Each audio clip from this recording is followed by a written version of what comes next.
ಶಿವಕುಮಾರ್ ಎಂಬ ಹೆಸರಾದ ನಾನು. ನಮಸ್ಕಾರ ಆತ್ಮೀಯರೇ, ಮೀಡಿಯಾ ಹೌಸ್ ಕನ್ನಡಗೆ ಸ್ವಾಗತ.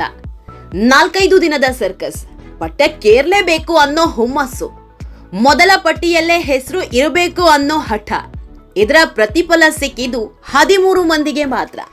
ಸಿಎಂ ಡಿಕೆ ಶಿವಕುಮಾರ್ ಸೇರಿ 14 ಮಂದಿ ಪಟ್ಟಕ್ಕೇರಿದ್ದಾರೆ. ಕಾಂಗ್ರೆಸ್ನ ಘಟಾನುಘಟಿಗಳು ಅನ್ಸ್ಕೊಂಡವರೆಲ್ಲ ಸಚಿವರಾಗಿ ಪ್ರಮಾಣ ವಚನ ಸ್ವೀಕರಿಸಿದ್ದಾರೆ. ಇಂಟ್ರೆಸ್ಟಿಂಗ್ ಅಂದ್ರೆ ಸಿಎಂ ಡಿಕೆಶಿ ಜೊತೆ ಉಪಮುಖ್ಯಮಂತ್ರಿಯಾಗಿ ಜಿ ಪರಮೇಶ್ವರ್ ಅಧಿಕಾರ ಸ್ವೀಕರಿಸಿದ್ದಾರೆ. ಈ ಮೂಲಕ ಡಿಕೆಶಿ ಹಾಗೂ ಪರಮೇಶ್ವರ್ ಅವರ ಜೋಡೆತ್ತಿನ ಸರ್ಕಾರ ಶುರುವಾಗಿದೆ. ರಾಜ್ಯ ರಾಜಕೀಯದಲ್ಲಿ ಇವತ್ತಿನಿಂದ ಡಿಕೆಶಿ ಪರ್ವ ಶುರುವಾಗಿದೆ. ಸಿದ್ದರಾಮಯ್ಯ ಬಳಿಕ ಸಿಎಂ ಆಗಿ ಡಿಕೆ ಶಿವಕುಮಾರ್ ಅಧಿಕಾರಕ್ಕೇರಿದ್ದು 13 ಸಚಿವರ ಮೊದಲ ಟೀಮ್ ರೆಡಿ ಮಾಡಿದ್ದಾರೆ. ಹೀಗಾಗಿ ಡಿಕೆಶಿ ಜೊತೆಗೆ 13 ಸಚಿವರು ಪ್ರಮಾಣ ವಚನ ಸ್ವೀಕರಿಸಿದ್ದಾರೆ. ಡಿಕೆಶಿ ಜೊತೆ ಅಧಿಕಾರ ಸ್ವೀಕರಿಸಿರೋ 13 ಸಚಿವರಿಗೆ ದೊಡ್ಡ ದೊಡ್ಡ ಖಾತೆ ಸಿಗೋದು ಬಹುತೇಕ ಖಾಯಂ ಆಗಿದೆ. ಕಾಂಗ್ರೆಸ್ನ ಕಟ್ಟಾಳುಗಳಿಗೆ ಆಯಕಟ್ಟಿನ ಜಾಗದಲ್ಲೇ ಪಟ್ಟ ಕಟ್ಟಲಿದ್ದಾರೆ. ಸದ್ಯಕ್ಕೆ ಹರಿದಾಡ್ತಾ ಇರೋ ಸಂಭಾವ್ಯ ಪಟ್ಟಿ ಪ್ರಕಾರ ಪ್ರಿಯಾಂಕ್ ಖರ್ಗೆಗೆ ಗೃಹ ಮತ್ತು ಐಟಿ-ಬಿಟಿ ಖಾತೆ ನೀಡಿದ್ರೆ ಪರಮೇಶ್ವರ್ಗೆ ಡಿಸಿಎಂ ಜೊತೆಗೆ ಕಂದಾಯ ಖಾತೆ ನೀಡಲಿದ್ದಾರೆ.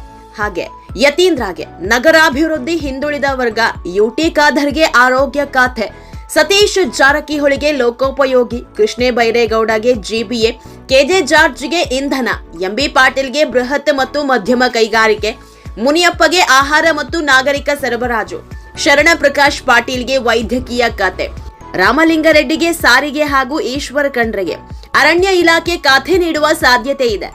ಡಿಕೆಶಿಯ ಮೊದಲ ಟೀಮ್ ಏನೋ ರೆಡಿಯಾಗಿದೆ, ಆದರೆ ಮುಂದೆ ಇರೋದೇ ಅಸಲಿ ಆಟ.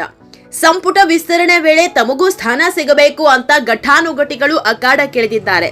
ಸದ್ಯಕ್ಕೆ ಡಿಕೆಶಿ ಸಂಪುಟದಲ್ಲಿ ಮಹಿಳಾ ಸಚಿವರು ಕಾಣಿಸಿಕೊಂಡಿಲ್ಲ. ಹೀಗಾಗಿ ಸಂಪುಟ ಸೇರ್ಪಡೆಗೆ ಲಕ್ಷ್ಮೀ ಹೆಬ್ಬಾಳ್ಕರ್ ಕಸರತ್ತು ಶುರು ಮಾಡಿದ್ದಾರೆ. ಮುಂದೆ ಸಚಿವ ಸ್ಥಾನ ಸಿಗುತ್ತೆ ಅಂತ ವಿಶ್ವಾಸ ವ್ಯಕ್ತಪಡಿಸಿದ್ದಾರೆ. ಡಿಕೆಶಿ ಸಂಪುಟದಲ್ಲೂ ಸಚಿವ ಸ್ಥಾನ ಸಿಗುತ್ತೆ ಅನ್ನೋ ನಿರೀಕ್ಷೆಯಲ್ಲಿದ್ದ ಎಚ್.ಕೆ. ಪಾಟೀಲ್ಗೆ ನಿರಾಸೆಯಾಗಿದೆ. ಹೀಗಾಗಿ ಅಸಮಾಧಾನ ಹೊರಹಾಕಿದ್ದಾರೆ. ಜನತೆ ನನ್ನ ಮೇಲಿಟ್ಟಿರುವ ಪ್ರೀತಿ, ವಿಶ್ವಾಸ ಮತ್ತು ಅಭಿಮಾನಕ್ಕೆ ಸದಾ ಚಿರಋಣಿ. ಸಿದ್ಧಾಂತ ನಿಷ್ಠರಿಗೆ ಹಾದಿ ಯಾವಾಗಲೂ ಕಠಿಣವೇ. ಹೈಕಮಾಂಡ್ ನಿರ್ಧಾರಕ್ಕೆ ಒಪ್ಪೋಣ ಅಂತ ಪೋಸ್ಟ್ ಹಾಕಿದ್ದಾರೆ. ಗದಗ ಜಿಲ್ಲೆಯ ರೋಣ ಕ್ಷೇತ್ರದ ಶಾಸಕ ಜಿಎಸ್ ಪಾಟೀಲ್ಗೆ ಈ ಬಾರಿಯೂ ಪಟ್ಟ ಕೈತಪ್ಪಿದೆ. ಹೀಗಾಗಿ ಶಾಸಕರ ಅಭಿಮಾನಿಗಳು ಸಿಡಿದೆದ್ದಿದ್ದಾರೆ. ದೇವರ ಮೊರೆ ಹೋದ ಕಾರ್ಯಕರ್ತರು ಮಳೆಯನ್ನು ಲೆಕ್ಕಿಸದೆ ದೀಡ್ ನಮಸ್ಕಾರ ಹಾಕಿದ್ದಾರೆ. ಇನ್ನು ಹುಬ್ಬಳ್ಳಿಯಲ್ಲಿ ಶಾಸಕ ಪ್ರಸಾದ್ ಅಬ್ಬಯ್ಯಗೆ ಸಚಿವ ಸ್ಥಾನ ನೀಡದಿದ್ದಕ್ಕೆ ಬೆಂಬಲಿಗರು ಸಿಟ್ಟಿಗೆದ್ದಿದ್ದಾರೆ. ರಸ್ತೆ ಬಂದ್ ಮಾಡಿ ಟೈರ್ಗೆ ಬೆಂಕಿ ಹಚ್ಚಿ ಆಕ್ರೋಶ ವ್ಯಕ್ತಪಡಿಸಿದ್ರು. ಪ್ರಸಾದ್ ಅಬ್ಬಯ್ಯ ಸತತವಾಗಿ 3 ಬಾರಿ ಶಾಸಕರಾಗಿ ಆಯ್ಕೆಯಾಗಿದ್ದಾರೆ. ಆದ್ರೆ ಅವರಿಗೆ ಸಚಿವ ಸ್ಥಾನ ನೀಡಿಲ್ಲ ಅಂತ ನಿಗಿ ಕೆಂಡ ಕಾರಿದ್ರು.